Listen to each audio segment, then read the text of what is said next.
진짜 생각만 해도 너무 설레고 정말 이렇게 상상으로만 하던 일들이 이렇게 우리가 보이지 않는 곳에서 많이 준비되고 일어나고 있다는 사실이 놀라운데 캐스터분들도 궁금한 점이 많으실 것 같아요. 질문 들어주시면 우리 연사분이 직접 대답을 해주시겠습니다.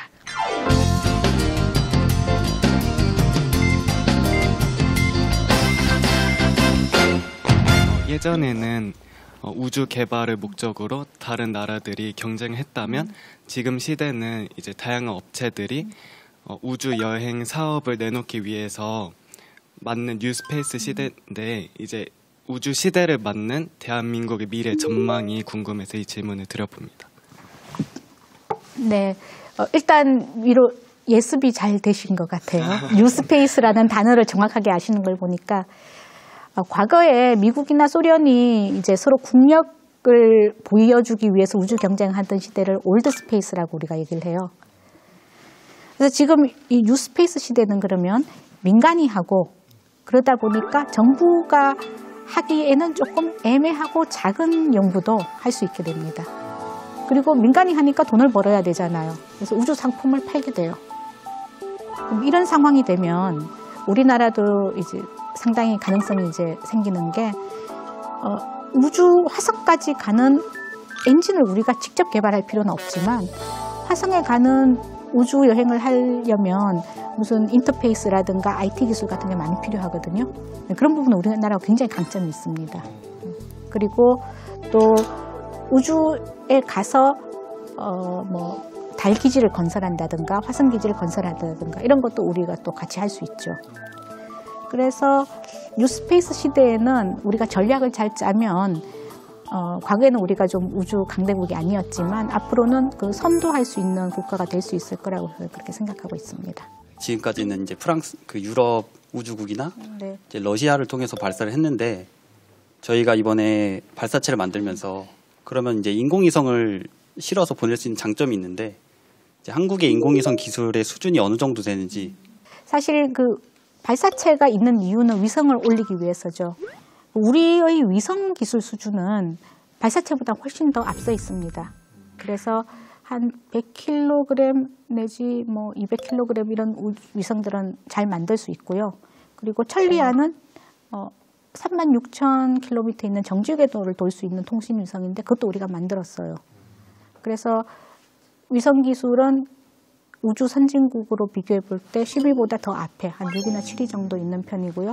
지금 발사체는 10위권이라고 이제 그 얘기를 하고 있습니다. 근데 조금 애매하긴 한데 한 그 정도라고 보시면 될 것 같아요. 그리고 소형 위성 부분은 우리나라 기업이 있어서 두바이 같은 데 수출을 해요. 예. 세트랙 아이 잘 알고 계시네요. 거기는 한 뭐 10년, 20년 정도 전부터 꾸준히 위성을 개발해서 지금 이제 우리 위성 기술을 수출하는 수준이니까 상당히 높다고 볼 수 있습니다. 그럼 위성이 땅을 찍으면 그 땅에 대한 자료 데이터 우리가 분석해야 될 거잖아요. 위성이 통신을 이렇게 왔다 갔다 하면 그 통신을 수신해서 뭔가 일을 해야 될 거잖아요. 그런 것에 관한 응용 내지 소프트웨어 기술이 우리가 굉장히 많이 발전되어 있습니다. 국가적인 차원에서 혹은 민간적인 기업 차원에서 다양하게 우주 개발이 이루어지고 있는데 그런 것 규제라든지 협약 같은 것들 혹시 있는지 궁금해서. 네. 현재 우주 같은 경우는 남극만큼 그 강제적이 있는 협약 같은 거는 아직 없어요. 다만 이제 우주 발사를 할 때 서로 하면 안 되는 것과 해도 괜찮은 부분에 대한 것들이 있고요. 예를 들어 국제우주정거장이 돌아가고 있으면 그 안에 이제 우주인들이 여러 나라 사람들이 가는데 그 사람들을 어떻게 구성할 것이냐 이런 부분들은 같이 얘기를 하고 있죠. 지구에서 이제 우주로 사람이 갈 때는 그 우주선을 쏘아 올려서 정말 조그만 캡슐 하나만 남게 돼서 그 도착을 하게 되잖아요. 그 조그만 발사체가 과연 어떻게 지구로 돌아갈까? 그 아까 화성 시나리오에서 지구로 돌아오는 부분 거기랑 이제 연계가 된 것 같은데요. 사실 이때까지 우리가 우주에 나갔다가 돌아온 건 달에 갔다가 돌아온 것밖에 없었어요. 달에 갈 때는 아주 큰 이제 로켓이 발사가 되는데 사실은 결국 달에 떨어지는 것은 조그만 탐사선이죠. 거기 이제 달에 달에 내렸고요. 달에 내렸을 때 3명의 우주인이 갔는데 2명은 달에 내렸고 한 사람은 내리지 못했습니다. 왜냐하면 달 주변을 도는 우주선을 지키고 있어야 됐거든요.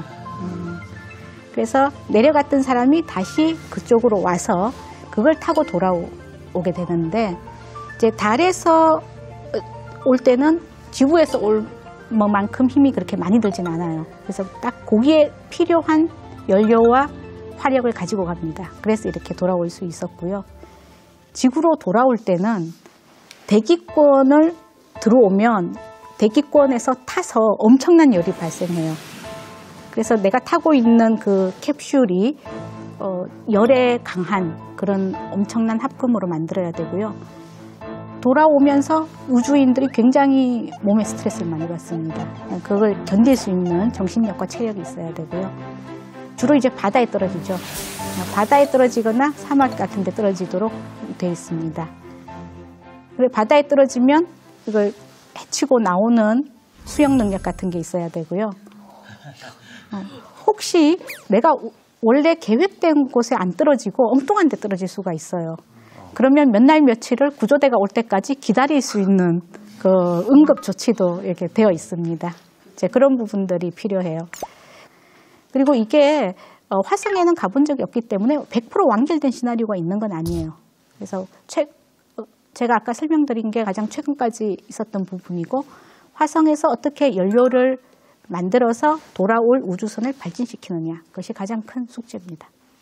우주로 기계가 가도 될 것 같은데 굳이 사람이 가는 이유를 여쭤보고 싶어요. 저랑 똑같은 생각을 하신 건데요. 지금 달기지 건설을 하고 있는 행크 로저스라는 분이 있는데 그분이 이렇게 대답했어요. 인간은 방랑하는 DNA를 갖고 있다. 뭔가가 있으면 인간은 찾아가는 그런 본능을 갖고 있대요. 그래서 예전에 남극도 굳이 갈 필요는 없는데 100년 전에 남극을 갔어요. 근데 남극을 가는 탐험대에 탐험하는 사람들을 구하는 모집 공고에 뭐라고 썼냐 하면 남극에 갈 사람을 모집합니다. 그런데 돌아올 수 없을지는 모릅니다. 하지만 돌아오게 되면 당신에게는 영예가 보장됩니다. 이렇게 했었어요. 아마도 그런 것처럼 그 당시에도 굳이 안 가도 되지만 우리가 가서 탐험을 하다 보니까 인간이 살 수 있는 영역이 넓어졌잖아요. 아마도 달이나 화성도 지금은 필요 없어 보이지만 우리가 꾸준히 연구를 하고 갔다 오고 하면 아마 나중에 이 지구가 좁아졌을 때 인간이 갈 수 있지 않을까라고 생각을 하고 있습니다. 그래서 달기지 연합이라는 또 그 국제적이지만 약간 민간 기구가 있어요. 거기서는 달에 기지를 지을 거면 지구랑 조건이 다르니까 시멘트를 어떻게 혼합할 거냐. 그럼 지구에서 물을 다 들고 갈 수 없으니까 달에서 물을 어떻게 만들 것이냐. 달에 지금 물은 없지만 얼음은 있는 걸로 결론이 났거든요. 그런 부분을 어떻게 활용할 것이냐. 이런 연구들을 하고 있습니다. 저는 아까 하나 궁금했던 게 그 연료 발사체만 올려보내고 연료 엔진은 떨어진다고 하셨잖아요. 그 엔진이 떨어질 때 이제 그걸 재활용하지 못하니까 그 공공기관 말고 일반 기업에서는 그걸 재활용할 수 있는 그 엔진을 따로 만들기 위해서 많은 연구를 하고 있다라고 하셨는데 그럼 그 떨어진 엔진을 찾을 수가 없다는 이야기인데 네. 아무 집 위에나 떨어지면 어떡하나요? 예. 어디에 떨어지는 건지 너무 걱정이 되기도 하고 궁금하더라고요. 네네. 우리나라가 지금 발사할 때 고흥에 우주센터가 있잖아요. 그 이유는 고흥이 우리나라 남쪽 거의 끝쪽에 있어서 그렇습니다. 그래서 여기서 이렇게 우주 발사체를 쏘면 일단이 바다에 떨어질 수가 있어요. 그래서 쏘는 각도를 잘 재서 바다에 떨어지게 하는 게 가장 좋은 목표고요. 두 번째, 러시아 같은 경우는 바다가 없잖아요. 그런 경우는 숲이나 사람들이 안 사는 곳에 떨어지도록 그렇게 디자인을 해놓습니다. 그렇게 해서 이용을 하고요. 가끔은 그 엔진을 회수할 때도 있어요. 찾을 때도 있는데 그때는 다시 쓰지는 않고 다음 연구를 위한 연구 재료로 사용을 합니다. 시험에서 정답을 바꾼 사건에 대해서 문제를 해석하는 방법에 따라서 두 개를 다 복수 정답으로 하는 게 좋겠다라고 교육과정평가원에서는 우리는 복수 정답 인정 못한다. 정답을 바꿔버리면 엄청난 입시에 혼란이 온다는 거예요. 과학적 진실이라는 게 뭘까요?